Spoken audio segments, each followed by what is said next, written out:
하나님의 말씀은 시편 107편 23절부터 32절 말씀입니다.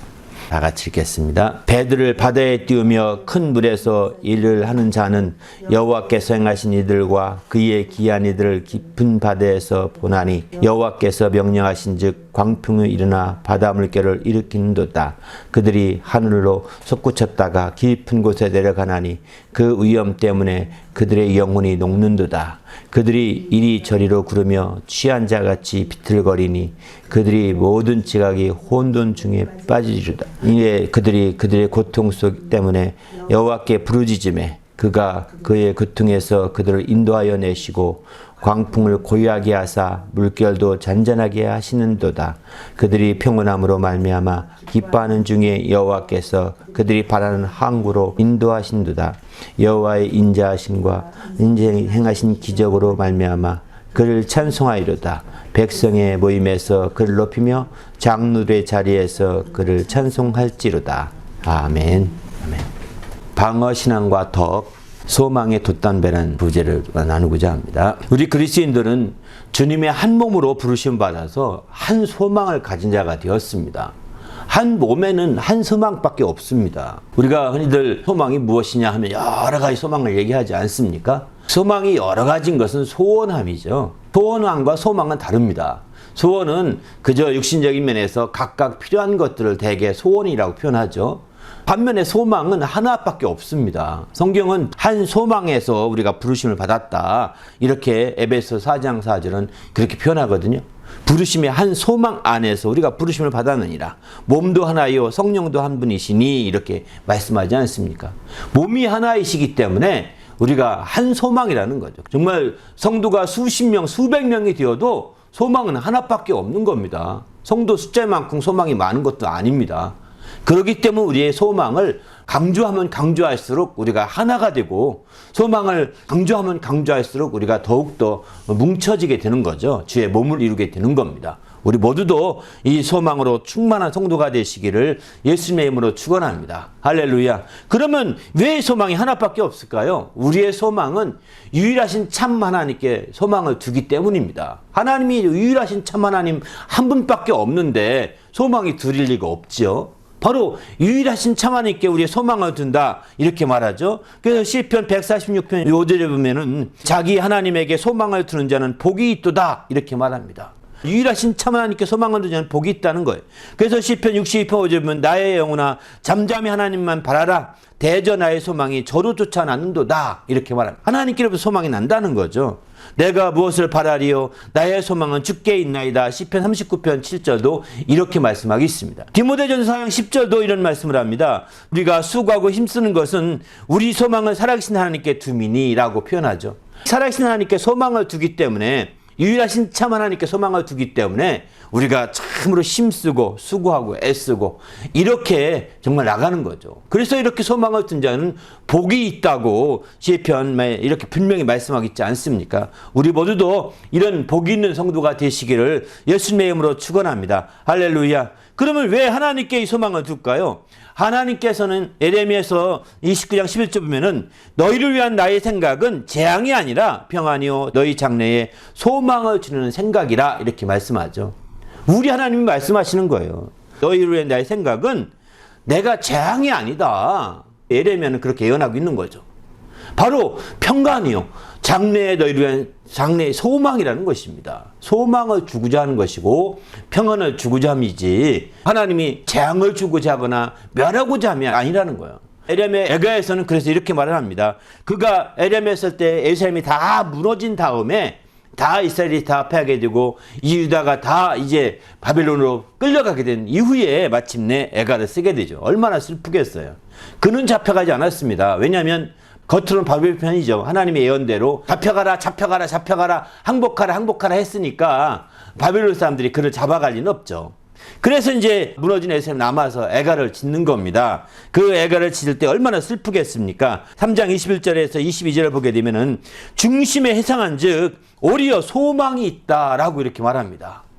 왜 소망이 있을까요? 22절 이하에 쭉 보게 되면 여호와의 자비와 긍휼과 무궁하심으로 우리가 진멸되지 아니함이니이다 라고 이렇게 20절을 말하고 있습니다. 그렇습니다.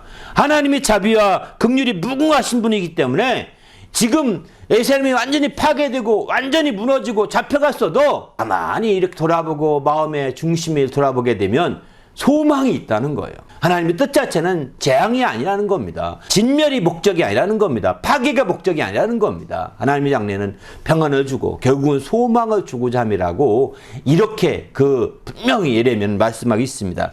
그렇기 때문에 우리가 이 하나님께 소망을 두는 거거든요. 지금이야 그래도 좀 자유롭죠. 자유롭지만 이제 그 전에 꼼짝 못할 때 사람들이 다 이구동성으로 답답하다, 어디 갔으면 좋겠다 이런 얘기 하더라고요.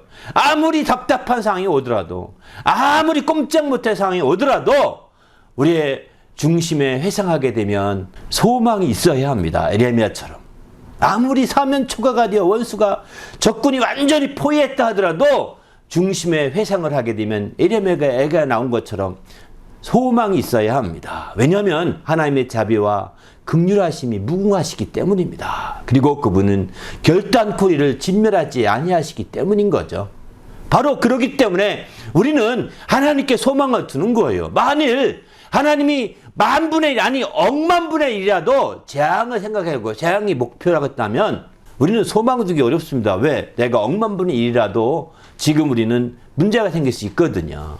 근데 오늘날 백신 얘기하면서 백신의 부작용이 몇십만 분의 일, 몇백만 분의 일이라는 얘기를 하잖아요. 그죠? 그래도 사람들은 그걸 두려워서 백신 안 맞잖아요. 왜? 진짜 자기가 닥칠지 모르거든요. 부작용 자체가. 그러나 맞습니다. 그 안 믿는 사람들이 이해할 만합니다. 그러나 하나님은 확률적으로 전혀 그분에게는 이렇게 부작용이 날 만한 소망이 없다는 것입니다. 그분은 바로 완전하게 그분의 생각과 그분의 뜻은 장래에 우리에게 소망을 주고자 하는 생각과 뜻뿐인 거예요. 그래서 평안하게 하고자 하는 것뿐이라고 바로 에레미야 29장 11절은 우리에게 말씀하고 있습니다. 그렇기 때문에 우리가 그분께 소망을 두는 거죠. 그렇기 때문에 우리가 그분께 더 믿음을 가지고 나가는 거죠. 우리 모두도 이런 소망 가운데 나가는 성도가 되시기를 예수님의 이름으로 축원합니다. 할렐루야. 그러면 이 소망은 어떻게 이루어질까요? 로마서에 보게 되면 이렇게 말합니다. 바로 인내는 연단을 낳고 연단은 소망을 이루는 줄 안다. 이렇게 표현하거든요. 바로 5장 4절에 그렇게 말하죠. 5장 5절에는 이 소망, 우리 가진 소망, 연단을 통해 가진 소망이 결단코 부끄럽지 않은 거예요. 이렇게 부끄럽지 아니하게 함은 성령으로 말미암아 하나님의 사랑이 우리 마음에 부은 바 됨이다. 이렇게 말합니다. 바로 우리가 연단을 통해서 비록 어려움을 통해서 소망을 끝까지 잡게 되는데 이루게 되는데 그것이 부끄럽지 않은 것은 성령으로 말미암아서 하나님의 사랑을 부어준 바가 되기 때문에 우리가 결단코 그 소망이 부끄럽지 않다는 거죠. 그리고 인내는 연단은 소망을 이루는 줄 안다라고 합니다. 그래서 우리는 소망 중에 즐거워한다라고 이렇게 말합니다. 환난 중에 참으며 기도에 항상 힘쓴다라고 이렇게 말하고 있습니다. 우리도 이제 주님 안에서 이렇게 주의 소망을 가지고 담대히 나가는 성도가 되시길 바랍니다. 로마서 15장 4절도 보게 되면은 이런 말씀은 우리로 하여금 인내로 또는 성경의 위로로 소망을 가지게 하람이라 이렇게 표현하죠. 인내와 함께 성경의 위로함으로 소망을 가지게 하려 함이라고 이렇게 표현하고 있습니다. 로마서는. 이처럼 로마서는 소망이 가득하게 하려고 소망이 이루어지는 길에 대해서 많이 얘기하고 있어요. 사실은. 왜? 로마교회 당시에 핍박받고 있었고 어려움 가운데 있었거든요. 그러는 어려움, 완전히 그 핍박 중에 있는 로마교회였기 때문에 그들을 위로하고자 이런 소망에 대해서 아주 사도 바울은 강하게 많은 부분에서 얘기하고 있는 것을 보게 됩니다.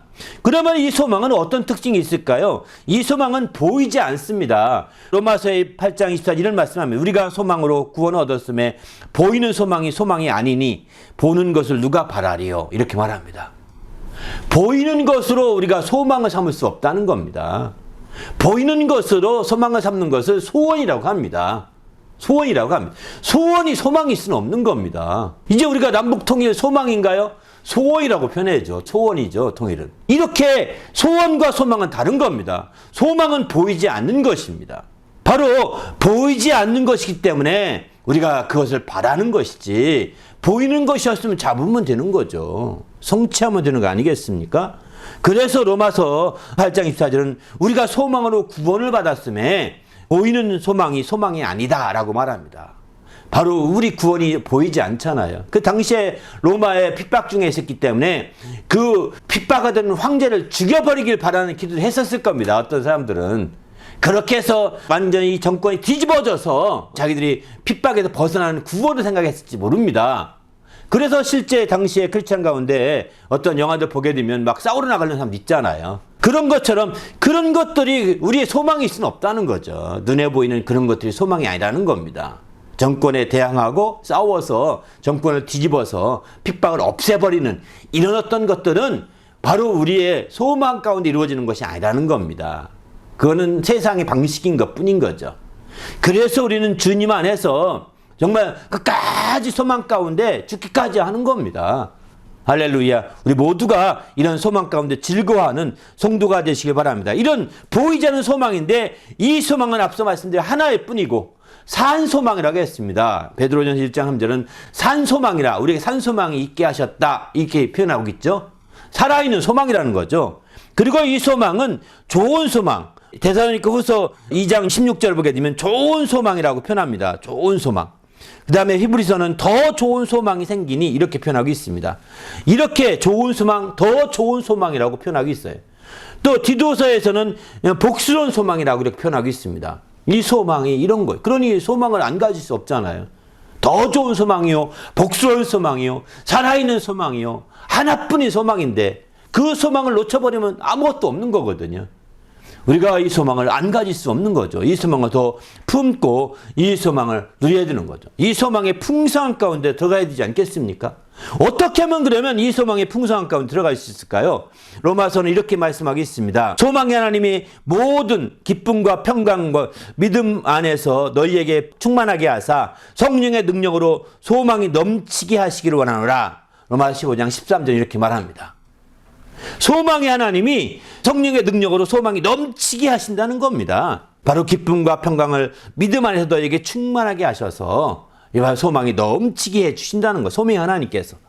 그렇게 하기 위해서는 우리가 소망의 투구를 써야 되는 거죠. 데살로니가 5장 8절 구원의 소망의 투구를 쓰자 이렇게 말하고 있습니다. 구원의 소망으로 투구를 쓰자는 겁니다. 또 호세아서 2장 5절은 그 소망의 문으로 이렇게 들어가야 된다는 겁니다. 더 나가서 이제 소망의 인내를 가지고 인내로서 소망의 확신을 가져야 되는 거죠. 소망이 있다면 더욱더 인내로서 소망의 확신을 가져야 되는 거죠. 그리고 마침내는 이제 소망의 풍성함에 이르게 되는 거죠. 히브리서 6장 11절 보게 되면은 우리가 간절히 원하는 것은 너희 각 사람의 동일한 부지런함을 나타내어 끝까지 소망의 풍성함에 이르려고 한다. 이렇게 표현하고 있습니다. 끝까지 소망의 풍성함에 이르려고 한다는 거죠. 이렇게 해서 우리가 이제 소망의 풍성함에 이르게 되는 것이죠. 우리도 이제 주님 안에서 이런 소망의 풍성함을 누리는 성도가 되시기를 예수님의 이름으로 축원합니다. 할렐루야. 그래서 우리가 이 소망의 풍성함에 이르고 소망의 끝까지 확신을 가져야 되는데 이 소망의 확신을 끝까지 잡으면 어떻게 되느냐? 히브리서 3장 6절 보면은 이렇게 말씀하고 있습니다. 우리가 소망의 확신과 자랑을 끝까지 굳게 잡고 있으면 우리가 그의 집에 다다르게 된다는 것입니다. 바로 소망의 확신과 그 소망의 자랑을 끝까지 잡고 있게 되면은 이제 우리가 그의 집에 다다르게 되는 거예요. 어떻게 다다르느냐? 히브리서에 보면 이런 말씀을 하죠. 약속하신 이는 믿으시니 우리가 믿는 도리의 소망을 움직이지 말고 굳게 잡고 피하는 자들이 어떤 습관과 같이 하지 말고 정말 모이기를 힘쓰지 하고 계속해서 이렇게 말씀하고 있습니다. 바로 믿는 도리를 굳게 믿는 도리의 소망을 굳게 잡아야 된다는 거예요. 이렇게 해서 잡고 나가게 되면 히브리서 6장 19절에 보게 되면 우리가 이 소망을 가지고 있는 것은 영혼의 닷 같아서 튼튼하고 견고하여 휘장 안으로 들어가나니 이렇게 표현합니다. 바로 이 소망을 가지고 있게 될 때 영혼의 닷과 같다는 거예요. 그래서 휘장 안으로 들어가서 휘장 안이 곧 하나님의 집이거든요. 우리가 확신을 가지고 굳게 잡고 있게 되면 그의 집이라고 했는데 그의 집에 들어가도록 휘장 안으로 들어가게 되는 것이죠. 우리도 소망 가운데 마침내 휘장이 다 열려서 이젠 휘장 안으로 들어간 것과 똑같은 역사가 우리도 펼쳐지게 됩니다. 이처럼 그의 몸으로 휘장을 열어놓으셨는데 휘장은 그의 몸이라고 히브리서 6장에서는 계속해서 말씀하겠죠. 이처럼 우리는 그런 측면에서 볼 때 우리가 이제 그의 집에 다들어가게 될 때 소망을 굳게 잡고 있으면 다들어가게 되는데 소망이 바로 영혼의 닷과 같아서 우리를 그 휘장 안으로 그의 집으로 이끌어 간다는 거죠. 그의 집에 멀리 떨어지지 않고 이끌리게 된다는 것입니다. 이렇게 해서 마침내 소망의 확신을 가지고 굳게 잡고 있을 때 그의 집에 다다르는 성도가 될 수 있는 거죠. 우리 모두도 이제 주님 안에서 이런 소망, 곧 영혼의 닭과 같은 소망을 내리시는 성도가 되시기 바랍니다. 닷은 우리가 알다시피 바다 아래 땅바닥에 내리는 거죠. 바다 밑으로. 그래서 그 배가 움직이지 않게 하는 거거든요. 소망이 있으면 이처럼 내리는 겁니다. 그런데 소망의 닷은 어디 내리느냐? 하늘에 내리는 겁니다. 땅에 내리는 것이 아니라 하늘에 정박시키는 거죠, 사실은. 닷을 내려서 배를 정박시키듯이 소망을 통해서 하늘에 소망을 정박하는 겁니다. 소망으로 우리의 영혼을 정박시키는 거죠. 그래서 성경은 골로새 1장 5절 이런 말을 합니다. 너희를 위하여 하늘에 쌓아둔 소망으로 말미암음이니 너희가 전에 복음 진리의 말씀을 들은 것이라 이렇게 말하죠. 하늘에 쌓아둔 소망이라 이런 표현 씁니다. 골로새 1장 5절은 그만큼 하늘에 쌓아두는 거죠. 이 소망으로 하늘에 영혼의 닻을 내려서 우리가 마침내 그의 집에 들어가게 되는 겁니다. 바로 그의 집에 들어가기 전에 이제 휘장 안으로 정말 들어가서 마침내 그의 집에 다다르게 되는 것이죠. 그분과 함께 하는 것입니다. 우리 모두도 이런 놀라운 소망의 역사를 이루시길 바랍니다. 할렐루야. 오늘 본문을 보게 되면 이제 아주 여러 가지 복잡한 얘기를 많이 했죠. 본문은 우리가 알다시피 이제 바다에서 일어나는 광경을 아주 자세하게 잘 이렇게 표현하고 있는 대표적인 말씀입니다. 결국은 이들은 이제 그 어려움 가운데 그 파도를 일으키고 광풍을 일으키는 것도 하나님이 일으켰다. 하나님이 명령하신 즉 강풍이 일어나 바다를 물결을 일으키는다. 25절 이렇게 말하죠. 그 다음에 이제 계속 일으키는데 하늘 물결이 솟구쳤다가 깊은 곳으로 내려가니 그 위험 때문에 그 영혼이 녹는도다 라고 시편의 26절 이렇게 말합니다. 27절 가면은 그래서 이렇게 끝나는 게 아닙니다. 그들이 이리저리 구르며 취한 자같이 비틀거리니 그들이 모든 지각이 혼돈 속에 빠지는도다 라고 말했습니다. 그렇죠. 저도 이렇게 한번 인천 항에서 대련항까지 배를 한번 탄 적이 있었는데 정말 그때 배멀미를 처음 경험했습니다. 뭐 몇 시간, 5시간인가 타는 것 같은데 배멀미를 경험하는데 아주 죽겠더라고요. 누워도 막 토할 것 같고 있어도 토할 것 같고. 근데 바다 구경 하도 많이 못해서 바다 구경한다고 찬데 오래 있다 보니까 그 배멀미 났던 것 같아요. 더 많이.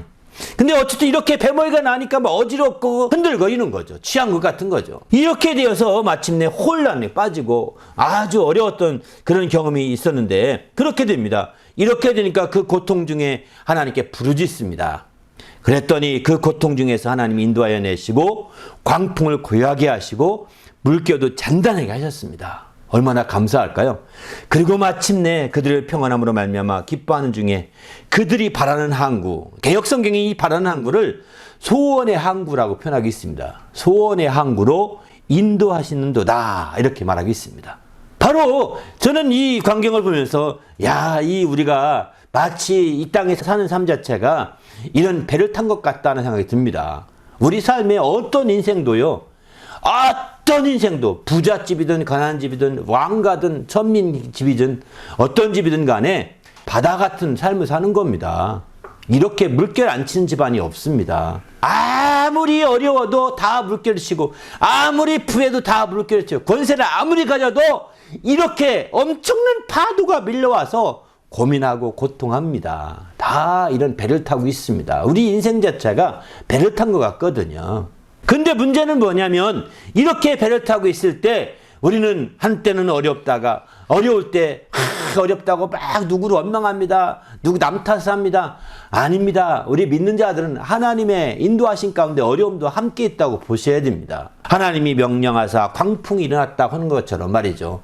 또 이제 그러니까 그분께 부르짖어야 되는 거죠. 우리가 소망 있는 자들은 이제 그런 어려움 가운데서 우리가 정말 거기서 좌절하지 않고 부르짖게 되는 것이죠. 그 우리는 소망을 가진 자들이라고 한다면 무엇보다 이렇게 부르짖어야 된다는 거죠. 그럴 때 우리의 소원의 항구로 우리가 바라던 소망의 항구로 그 목적지에 도달할 수 있는 겁니다. 우리가 소원을 가지고 굳게 잡으면 이제 그의 집의 목적지에 도달한다고 했습니다. 그런데 그렇게 되기 위해서는 가만히 소망만 가지면 돼. 이게 아닙니다. 소망만 붙들어야지 어떻게 붙들 수 있겠습니까? 소망이 있다고 하더라도 막 파도가 치고 광풍이 일어나고 하는데 소망을 어떻게 하겠어요? 그때 소망을 붙드는 방법은 부르짖는 것밖에 없습니다. 어렵고 힘들 때마다 부르짖는 것밖에 소망을 붙드는 방법입니다. 소망을 놓치지 않기 위해서 부르짖는 겁니다. 그냥 이런 어려움이 있어도 그냥 에이 잘 되겠지 인간적인 방법으로 생각하지 말고 잘 될 겁니다. 사실은. 왜? 하나님이 죽게 아니면 살기 아니겠어요? 그래서 세상 사람들은 그렇게 말합니다. 죽게 아니면 살기니까 마음 편하게 먹어. 편하게 먹어. 이렇게 인간적으로 생각해서 마침내 이제 인생을 극복해야 하는 사람이 꽤 많습니다.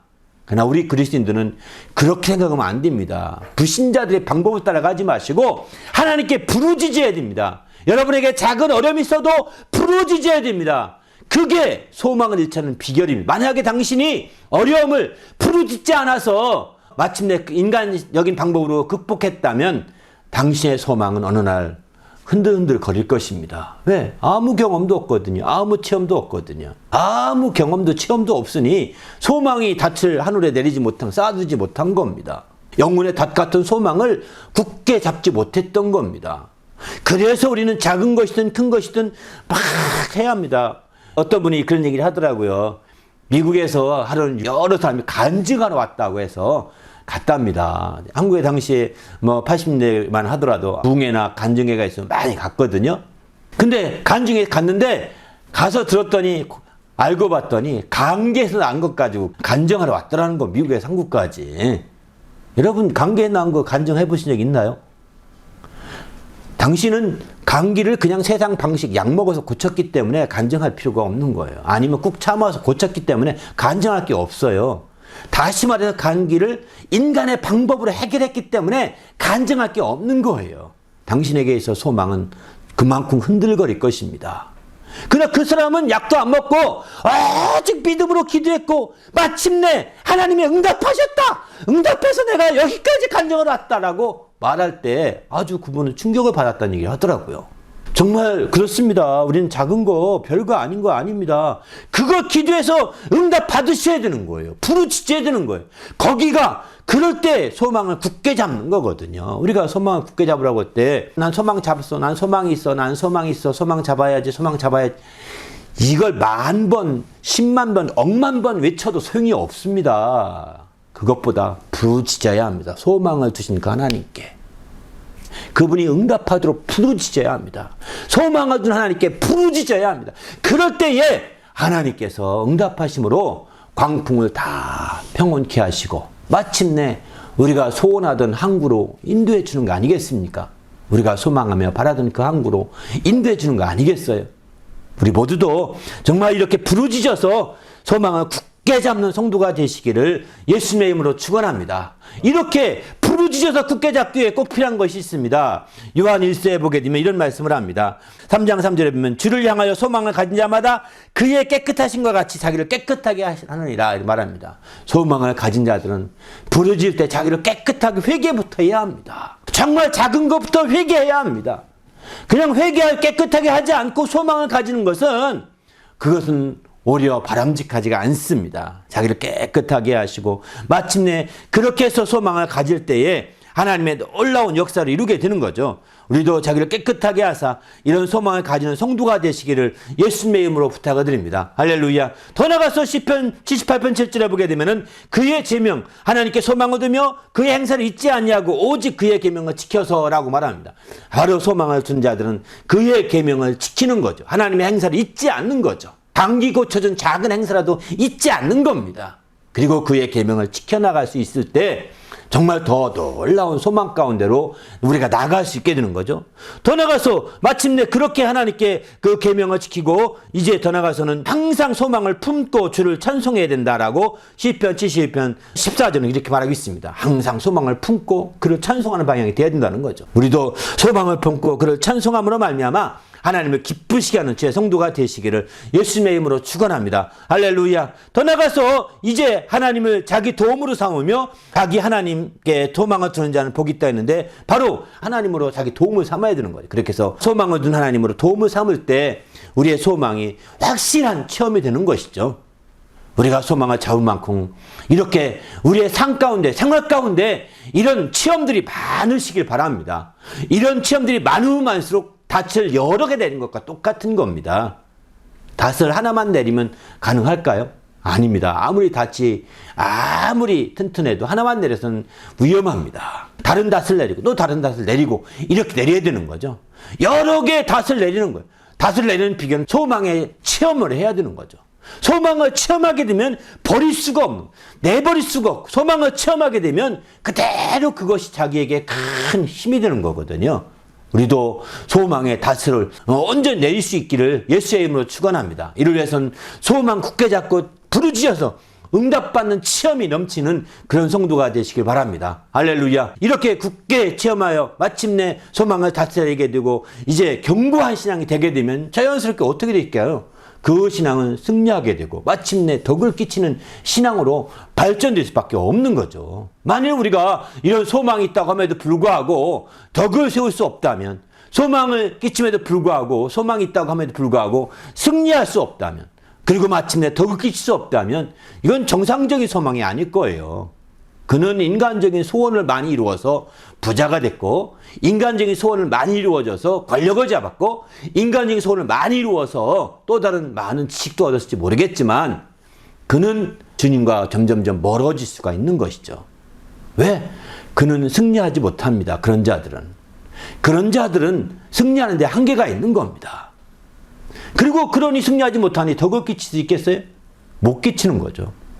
우리가 이제 하나님께 소망을 확실하게 두어서 끝까지 응답받아서 승리함으로 말미암아 덕을 끼치는 주님의 성도가 되시기를 예수님의 이름으로 축원합니다. 할렐루야. 그러면 지금까지 이렇게 소망에 대해서 쭉 말씀드렸는데 그 소망은 무엇일까요? 소망은 살아있는 소망인데 하나밖에 없다겠습니다. 그 소망은 좋고 더 좋은 소망이고 복스러운 소망인데 하나밖에 없다겠습니다. 바로 그 소망은 무엇일까요? 하나밖에 없는데 그것은 결론적으로 말씀드리자면 부활입니다. 부활입니다. 사도 바울은 사도행전 23장 6절에 이런 말씀합니다. 죽은 자의 소망, 부활로 말미암아 내가 신문을 받노라 라고 이렇게 말하고 있습니다. 소망, 부활입니다. 아주 분명하게 말씀하고 있는 거예요. 죽은 자의 소망, 부활로 말미암아 내가 신문을 받고 있다는 거예요. 이렇게 그는 말하고 있습니다. 또 사도행전 24장 15절도 그런 말씀하죠. 내가 하나님께 대해서 하나님께 향한 내 소망을 가졌는데 그 소망은 무엇이냐? 부활이 있다는 것이다 라고 이렇게 말하고 있습니다. 부활이 있기 때문에 내가 하나님께 대한 소망이 있다는 겁니다. 바로 소망은 하나님인데 바로 부활입니다. 부활을 향하여 나가는 것입니다. 할렐루야. 이 부활의 소망을 확고하게 해야 되는 거죠.